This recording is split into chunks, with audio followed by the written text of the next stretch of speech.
हाय मैत्रिणींनो, नमस्कार. मी पुष्पांजली, तुमचं माझ्या यूट्यूब चॅनलवर स्वागत आहे. तर आपण 32 चेस्ट प्रिन्स कट ब्लाऊजचं टीचिंग करतोय.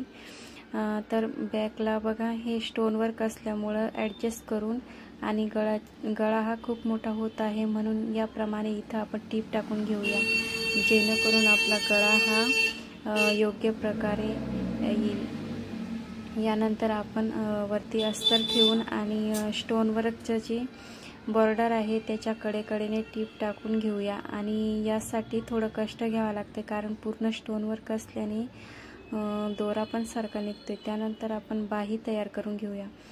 तर याप्रमाणे करून घेऊया.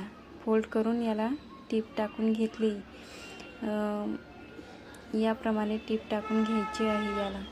आणि त्यानंतर आपण आता इलास्टिक लावणार आहोत. तर सुईमध्ये इलास्टिक दाबून आणि त्यानंतर ओढत टीप टाकायची आहे, जेणेकरून चुन्या व्यवस्थित बसल्या जातील. फ्रिल छान तयार होते.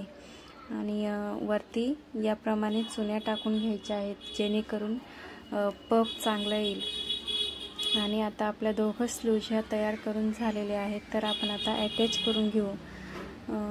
तर बघा स्टोन वर्क असल्यामुळे जरा सांभाळून घ्यावं लागतं. आणि एका साईडचे स्लूज अटॅच करून झालेली आहे. बघा किती छान पफ आले. त्यानंतर आपण आता फिटिंग करून घेऊया. तर साईडने जर कमी जास्त होत असेल तर ॲडजस्ट करून घ्यावं लागतं. आणि उरलेला भाग हा कट करून घ्यायचा याप्रमाणे. त्यानंतर आपण आता फिटिंग करून घेऊया. आणि खूप छान फिनिशिंग आलेली आहे या ब्लाऊजची. याप्रमाणे जर कटिंग आणि टिचिंग केलं तर ब्लाऊजची फिनिशिंग ही खूप सुंदर बसत असते. आणि नक्कीच ट्राय करा. याप्रमाणे बघा आपली आता ब्लाऊजला फिटिंग करायची आहे. तर 5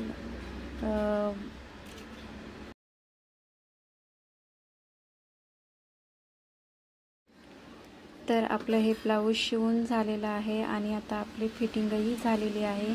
तर आता आपण ट्राय करून बघूया. आणि बघा खूप छान फिनिशिंग आलेली आहे ह्या ब्लाऊजची. तर 32 चेस्ट प्रिन्स कट ब्लाऊजची टीचिंग आज तुम्हाला दाखवलेली आहे. तर व्हिडिओ कसा वाटला कमेंट करून नक्कीच सांगा. आणि व्हिडिओला लाईक शेअर सबस्क्राईब करा. थँक्यू.